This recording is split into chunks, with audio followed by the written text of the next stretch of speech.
Hi Pickleballers and Pickle Techie community. Today, we're examining what could be a pivotal innovation in the paddle technology, the CRBN TruFoam Genesis series. What you see here is CRBN's signature matte black finish with their minimalist design approach. But what's truly revolutionary lies beneath the surface. Before we dive in, I want to address something important about paddle terminology. While you'll hear terms like Gen 1, Gen 2, and maybe Gen 3 in the paddle pickleball community, it's crucial to understand that newer doesn't automatically mean better. Companies like PaddleTech have proven that traditional construction methods can deliver exceptional performance. Moving forward, we'll focus on discussing specific technologies and construction methods rather than generational labels.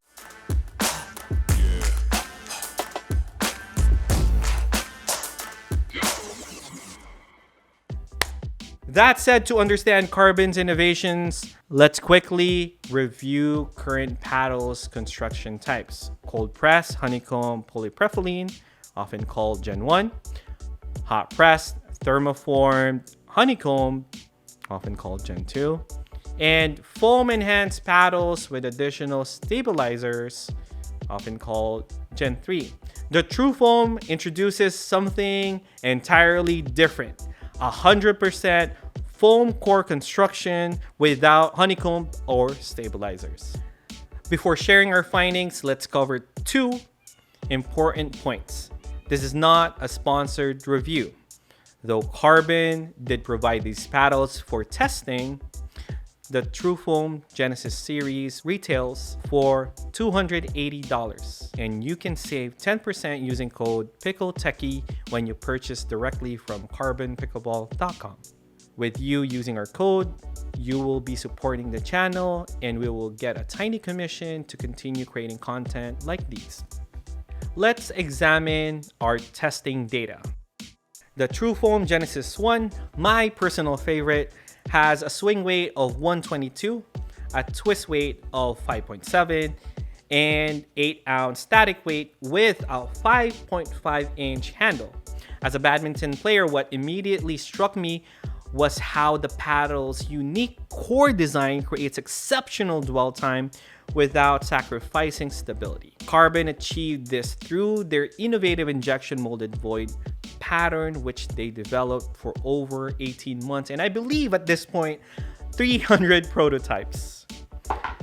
The TFG2, their wide body design, presents different characteristics. It has 111 swing weight, 6.7 twist weight, maintaining an 8-ounce static weight. What's remarkable is how the foam core maintains consistent performance without the typical break-in period that we see in other paddles. CRBN's engineering team specifically designed this to eliminate what they consider a design flaw, not a feature. TFG2 specifically is potentially the wide body paddle that has the biggest sweet spot as of today. I stand by this. Try it out for yourself. The TruFoam Genesis 3 or TFG3, while sharing the elongated shape and size of the Genesis 1, offers a different playing experience with its shorter handle at 5.25 inch, similar to the Genesis 2. It's designed for players who prefer paddles like the Eula Magnus 3S, though I found myself going back to the 1 or the 2 just because I don't think I need that additional surface area. Overall, the reason why I prefer the 1 over the 2 is because it gives me a lot of leverage to capitalize on a lot of players in pickleball would say broken wrist, right? I can take advantage of my backhand flicks because of that weight and shape. I like the feeling of pushing and flicking fast with that head heaviness while at the same time having that dwell time as I do the flicks. Also, putaways, overheads on this using my badminton technique feels so good. It reminds me of my usual jump smashes, even though I'm not jumping in pickleball. Transition drives and kills are amazing because again, you get that dwell time feel whether you're doing a two-way or just a regular attack on your forehand. Talking about the face layup, this has a T700 raw carbon fiber layup with an additional fiberglass in the middle for enhanced durability, but I would also say pop. This combination paired with their high density foam core, which isn't really your traditional EVA or PMI foam, creates a paddle that sits a tad bit below the PaddleTech Bantam series in power, while offering significantly more control and consistency, or you can even say a bigger sweet spot. It wasn't just me who tested these paddles. Almost everyone in the Pickle Techie team has tested them, passing it to Jermaine, Henry, and Ryan. What's up, Pickleball world? I have a special review today. Carbon just released their TruFoam Part 3. This paddle right here, it started off poppy, it ended poppy, and it's gonna stay poppy. It just really was exciting to use from start to finish. It really impressed me. They talk about how they have a lot of technology of the new TruFoam inside this paddle. I think they really did an outstanding job on it. It's really great to see that Carbon really listens to people when they talk and say what they want in paddles, and they try to deliver to you what you want. I think they did that with this paddle. A lot of people talk about how they want control, they want spin, they basically want it all in one paddle. And I think that's what Carbon did here. The takedowns to this paddle for me would be the heaviness. It was pretty heavy, so when you get in those little kitchen battles, you're gonna have a little bit of a delay, so you might want to be careful of how many kitchen battles you get into. The flick of the wrist power was just really insane to know that how fast the ball was coming off of this paddle when I just really didn't put a lot of power into it myself. The elongated face made it really easy to get to a lot of balls when I was reaching out, especially in battles. If I'm reaching out in a battle, if the ball's sitting up high, I can easily dispose of it. Really was a true delight to use this paddle. Overhead kills, smashes, just the ball really never came back. It was really that easy just to put away a ball on overhead. My backhand was really easy to use just because there's a big sweet spot. I want to tell you that sweet spot is really huge on this paddle. The sides are very forgiving as well. It's just an all-around true standard of a solid paddle.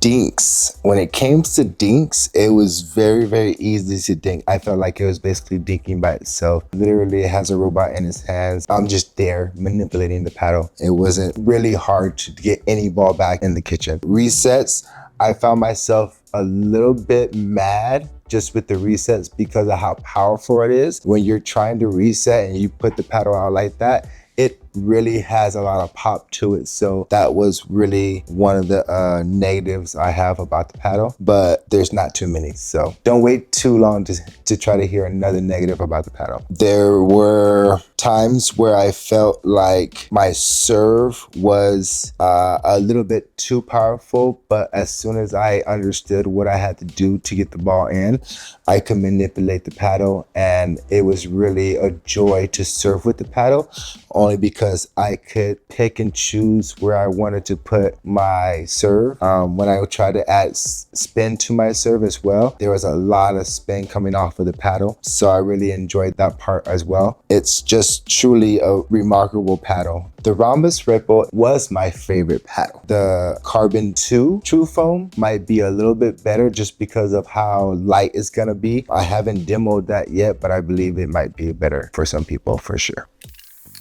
What's up, Pickleballer community? It's Henry here, and today I have the CRBN TruFoam Genesis 2 in my hands. And I feel like when you're in the kitchen, you could definitely feel the foam inside, because I just feel like it's very plush in the center. So when I'm resetting, I just feel like my touch and resets around the kitchen were very good with this paddle, just because the plush popped right off my paddle. Like I didn't have to do nothing but just put it there and aim it to where I was going. It's a very powerful paddle, I would say, compared to my main paddle, the Neonic Flare Prime X. But yeah, the power was very strong on this paddle. My drives and my serves were like sometimes out of control and a little too deep compared to the Neonic Flare Prime X. Yeah, I would have to take a little power off of my swings. With this paddle, it's different from the dinks for me. The resets were good. My drops, I don't know, it wasn't what I really wanted with this paddle.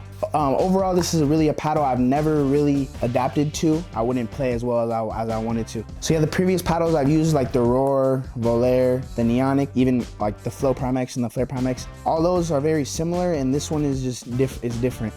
With the feel, the plush feel, the foam feel. It's something I've never used before myself. So yeah, this paddle wasn't really for me. I wasn't really a big fan of it. Yeah, this TruFoam, it doesn't really feel like a traditional pickleball paddle, like a regular one, like the Roar, like I'll say it again, Volair. But this paddle, I don't think I'll be switching this paddle. So yeah, I think I'll be sticking with the Neonic Flare Prime X. What's up, Pickle Techies? I'm Ryan with the CRBN 1 and 2, the new TruFoam series. Here we go. We got the CRBN 3, which is an elongated paddle with a standard handle. Starting with the 3, my first impressions, I actually really did not enjoy hitting with them because they didn't feel predictable to me. The foam core on the TruFoams felt very different from other paddles that I was used to, and I couldn't find my shots were going where I wanted them to go. I kept playing with the 3, and I also noticed some issues with the maneuverability. So towards the baseline, I felt fine with my longer drives and drops because I wasn't swinging it too fast. As I move up to the kitchen, resets and everything felt a little bit slower, so my hand speed is slow. It could also be just the weight distribution. It is a foam core, so I'm assuming it's pretty dense. As I continue to go toward dinks and volleys, I didn't feel fast at all with reaction speed, and my dinks were solid, although I still did not enjoy the feel of the paddle overall. Most of my dinks were okay, but not as precise and not as comfortable as I would like them to be. And moving on to the CRBN 2, I actually really love the CRBN 2 shape. So with the CRBN 2 and the CRBN 2X, I really enjoy both of those paddles. I actually normally play hybrid shape paddle, which is pretty different from this, which is a standard shape paddle. But the 2 has a really big sweet spot. Overall, just feels very comfortable. And the 2 shape, in my opinion, is the best CRBN shape. And I seem to feel comfortable with the 2, the 2X, and this new TruFoam. I've actually felt more comfortable with this as I played longer with it. I did find that it became a bit more predictable. This sweet spot is really big, and I think that really helps the paddle, but at the same time, I still prefer the traditional cores rather than the foam. When I was hitting my ground strokes, I felt comfortable, but I did have to like relax and dial in my strokes. I had to calm down. I couldn't swing too much because this does have a lot of power. Both of these do have a lot of power. I think it's too much for me, and I would prefer more control. The sweet spot is huge, so there is control there, and it's just not the feel that I enjoy. So overall, hitting from the baseline it did its job pretty well, although I did not enjoy it as much as I would another paddle, like maybe one of the Gen 2 paddles that I'm used to playing. Moving up to resets and the transition zone, I did feel quicker with this paddle. It's easier to maneuver. There is weight on here. There's 6 grams on each side of the neck, and also it did feel stable on resets. I was able to shape the ball really well with this paddle too. So I was able to get a lot of spin. I didn't have to work too hard to get spin. A lot of people think it's the grit, but the dwell time on these paddles really gives you some of that bite on the ball. Moving to the kitchen, the dinks were pretty stable with this paddle. I was really able to get behind the ball. It's maneuverable. And then on my volleys, I felt like my hands were quick enough as well. And the sweet spot's big enough that even miss hits were still, I was still getting on top of the ball, getting behind it. And my hands, I did feel comfortable hitting volleys with these as well. Most of my overheads with both of these paddles were really solid because there's a lot of power there, so it's not really coming back on those volleys or on those overheads. But overall, I think the TruFoams are great paddles, but I just don't enjoy the feel or the foam core for me. Personally, it's just not something that I think is as predictable for my game, and I would prefer something different like a Gen 2 paddle. But I think I could get used to it as I played longer with it over the week. I did enjoy the 2 a lot more. I did feel a lot more comfortable with it while I calmed down and kind of kept my strokes compact. These paddles definitely give you a lot of power and a lot of spin without working too hard, so I think that's a very big plus. The Carbon 2 and 3 TruFoams, that's a review for you guys. Pickle Techie out. Catch you next time.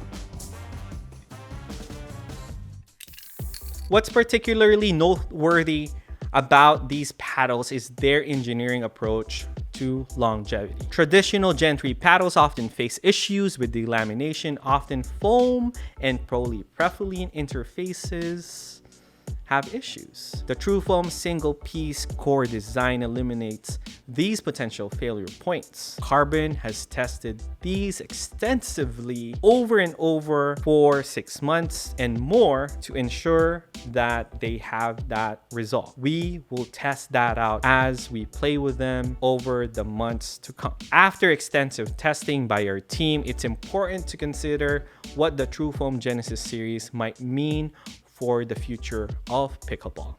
If Carbon delivers on their durability promises, we could be witnessing the first step away from what many players call disposable paddles. Those that change characteristics or deteriorates after months of play, or even sometimes hours of play. More significantly, if they've succeeded in creating a paddle that truly balances power and control without any compromises, it could reshape expectations for future paddle development. Now, you might think, who are these paddles for? Are they only for pros or advanced players and whatnot? I would say these are for players who are frustrated with paddles that change over time. The break-in period, I'm not a fan of that. Those who are seeking consistent performance from day one. Players transitioning from other racket sports who value precise control and that dwell time string feel, this is the one for you. Anyone looking for long-term investment in their game, maybe you love pickleball, you want to invest more, this is the paddle for you. However, if you do not want to spend $280, you're new to pickleball, don't buy this. If you prefer extreme power over a balanced performance, this is not for you. And if you specifically need maximum hand speed for quick exchanges, you prefer that whippy, fast hand exchange for drives and hand battles, this might not be for you. You have other options like the Bantam ALW, the ESQ, the Neonic Flare Prime X. Okay. Remember, you can save 10% using code PickleTechie at carbonpickleball.com. You can also pick it up locally here in Glendora, California at Kinetic Racket Sports. We'll continue documenting our long-term experience with these paddles, particularly focusing on durability and consistency of performance. Thanks for watching, and we'll see you on the courts.